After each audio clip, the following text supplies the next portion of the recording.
Vida, Tina, Martin in Uroš so le del skupine mladih raziskovalcev, ki raziskujejo tudi izboljšanje bioloških zdravil.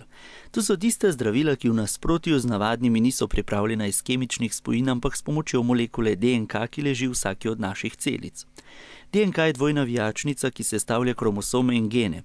Ti določajo naše lastnosti, naprimer kakšne barve oči in lase bomo imeli. Pri svojem delu raziskovalci uporabljajo mikroskope, računalnike, pipete, predvsem pa veliko znanja. Najprej se v bistvu lotimo raziskovanja in pogledamo, če je že kdo realiziral nekaj podobnega oziroma neko podobno idejo. Je pa vsak problem možno do dobra razdelati, pogledati, kje ga lahko primemo za rep ali za nogo.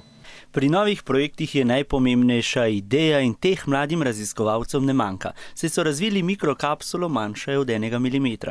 V nasprotju z navadnimi zdravili, ki delujejo po celem telesu in ne samo na mestu obolenja, mikrokapsula deluje kot tovarna zdravil, ki proizvaja zdravila in jih pošilja naprej.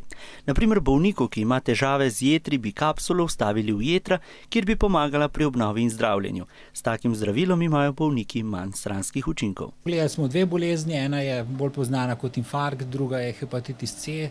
Ta naš princip ne bo pomemben, uporaben samo za zdravljenje teh konkretnih bolezni, ampak tudi drugi. Recimo razmišljali smo tudi o pospeševanju celjenja ran. Raziskovalci verjamejo, da je ta sistem varen in učinkovit in bi se ga dalo prilagoditi za zdravljenje različnih tipov bolezni. V slogi in znanosti je moč, znanstvenike pa čakajo nove bolezni in nove uganke, ki jih je treba rešiti.